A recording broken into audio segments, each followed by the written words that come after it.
¿El problema de tu organización es la falta de comunicación? No. ¿Es que la gente no se compromete? Tampoco. ¿Es que los líderes no saben liderar? A veces influye, sí, pero no es el fondo. El verdadero problema es mucho más incómodo. Tu organización probablemente está atrapada en la trampa de perseguir síntomas. Y cuando una organización vive ahí, cada solución parece inteligente, pero el problema vuelve. A veces con otro nombre, a veces en otro equipo, pero vuelve. Hoy quiero explicarte qué es realmente el pensamiento sistémico, por qué cambia completamente la forma en que entiendes los problemas organizacionales y cuál es la palanca concreta que puedes empezar a usar esta semana para dejar de reaccionar a síntomas y empezar a intervenir estructuras. No para pensar más complicado, para ver mejor. La mayoría de las organizaciones no resuelven problemas, administran síntomas. Y esto no pasa porque la gente sea incapaz, pasa porque el sistema está diseñado para premiar la reacción rápida mucho más que la comprensión profunda. Te pongo un ejemplo. Un equipo entrega tarde, entonces aparece la solución típica: más seguimiento, más reuniones, más presión, más reportes. Al principio funciona, el equipo se vuelve más rápido, se siente más control, los líderes respiran, pero unas semanas después aparece otra cosa: cansancio, errores, tensión, retrabajo, silencio en las reuniones, personas que ya no dicen la verdad, porque decir la verdad genera más presión. Entonces la organización vuelve a intervenir. Más control, más seguimiento, más presión, y ahí nace el bucle. En pensamiento sistémico, esto se puede entender como un bucle de retroalimentación reforzada. Dicho en lenguaje simple, una acción produce una consecuencia que, en vez de resolver el problema, aumenta la necesidad de repetir la misma acción. La presión genera movimiento de corto plazo. Ese movimiento parece éxito. Como parece éxito, se usa más presión, pero esa presión también deteriora la capacidad real del sistema. Baja la confianza, sube el agotamiento, aumenta el error y el equipo termina necesitando todavía más presión para sostener el mismo nivel de entrega. Eso es un sistema atrapado. Peter Senge hablaba de esto cuando decía que las organizaciones aprenden mal cuando solo miran eventos aislados. Es decir, cuando miran qué pasó hoy, pero no miran qué patrón se está repitiendo. Y aquí está ese punto clave que quiero compartirte. Pensamiento sistémico no es hacer diagramas bonitos o representar sistemas. No es hablar en círculos.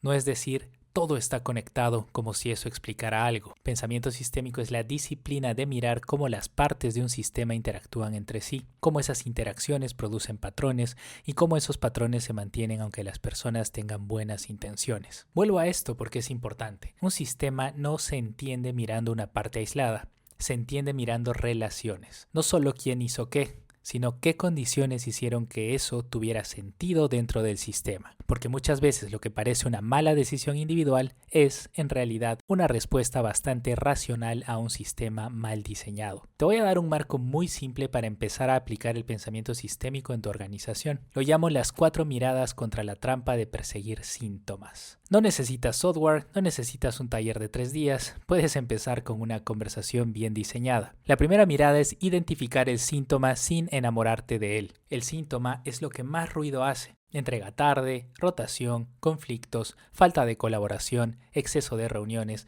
decisiones lentas, equipos apagados, clientes molestos. El error es tratar ese síntoma como si fuera el problema completo. Entonces, la primera pregunta que debes llevar a tu próxima reunión es esta: ¿qué estamos llamando problema y qué evidencia tenemos de que eso no es solo el síntoma más visible? Esa pregunta cambia totalmente la conversación, porque obliga al equipo a dejar de decir tenemos un problema de comunicación y empieza a decir algo más interesante, como por ejemplo, no estamos tomando decisiones a tiempo porque nadie sabe qué nivel de autonomía tiene. Y eso ya es bastante distinto. Tenemos demasiadas reuniones porque las decisiones no quedan registradas en ningún lugar confiable.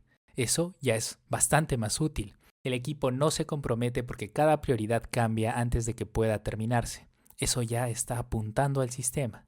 La primera mirada no resuelve nada todavía, solo evita que soluciones el problema equivocado. Y eso en transformación organizacional ya es enorme. La segunda mirada es buscar repetición. Un evento aislado puede ser un accidente. Un patrón repetido ya es información sistémica. Puedes hacer preguntas como: ¿dónde más hemos visto esto? ¿Con otros nombres, en otros equipos o en otros momentos? Esas preguntas son poderosas porque muchas organizaciones tratan cada crisis como si fuera nueva. Pero no es nueva, solo cambió de escenario. Hoy se llama retraso en proyectos, en productos, ayer se llamaba agotamiento del equipo, antes se llamaba falta de alineación, mañana se va a llamar pérdida de talento. Pero debajo puede estar el mismo patrón: demasiadas prioridades, poca claridad de decisión, incentivos contradictorios o una cultura donde decir no llegamos se castiga más que fingir control. Aquí estás pasando de evento a patrón, y ese salto es una de las bases del pensamiento sistémico. Porque mientras solo ves eventos, reaccionas. Cuando ves patrones, empiezas a diagnosticar. La tercera mirada es la más importante. Todo patrón persistente necesita una estructura que lo sostenga. Estructura no significa organigrama solamente. Estructura significa reglas, incentivos, rituales, métricas, roles, expectativas, flujos de información, límites de decisión y consecuencias visibles o invisibles. Muchos autores hablan de los puntos de apalancamiento. Lugares dentro de un sistema donde un cambio pequeño, bien ubicado, puede producir un efecto profundo. Pero atención, no todos los cambios tienen el mismo poder. Cambiar una reunión puede ayudar. Cambiar la forma en que se decide qué entra y qué no entra al trabajo del equipo puede transformar el sistema.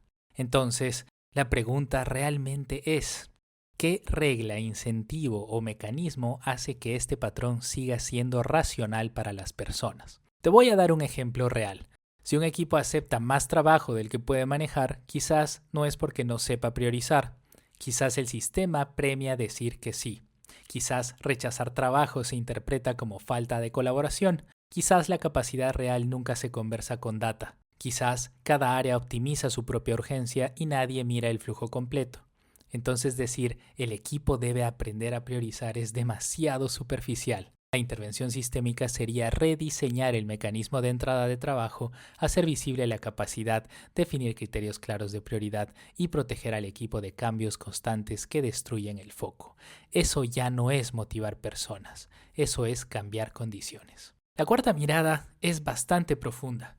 Toda estructura organizacional se mantiene porque hay una creencia que la justifica. Eso en pensamiento sistémico se llama modelo mental. Un modelo mental es una forma compartida de interpretar la realidad.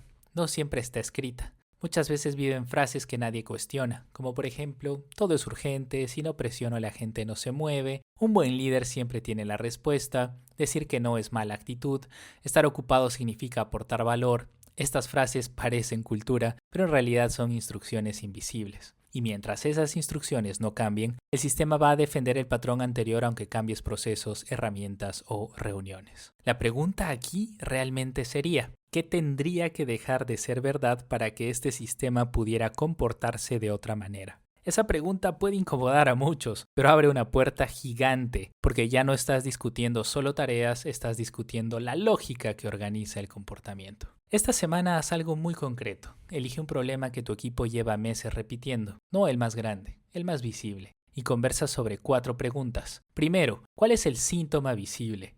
Segundo, ¿qué patrón se repite? Tercero, ¿qué estructura lo está produciendo? Cuarto, ¿qué creencia mantiene viva esa estructura? No intentes resolverlo en 10 minutos. Solo cambia la calidad del diagnóstico, porque un diagnóstico más profundo ya es una intervención. Pensar sistémicamente es detenerte lo suficiente para ver qué patrón estás ayudando a mantener incluso con buenas intenciones. Y esta semana no necesitas cambiar toda tu organización, solo necesitas hacer una mejor pregunta. La próxima vez que alguien diga tenemos un problema de comunicación, prueba con responder puede ser, pero antes de resolverlo entendamos qué estructura está produciendo esa comunicación. Ahí empieza el pensamiento sistémico. Si este enfoque te ayudó a mirar distinto un problema que estás viviendo, suscríbete al canal, activa la campanita de notificaciones y cuéntame en los comentarios cuál es el síntoma que tu organización sigue persiguiendo.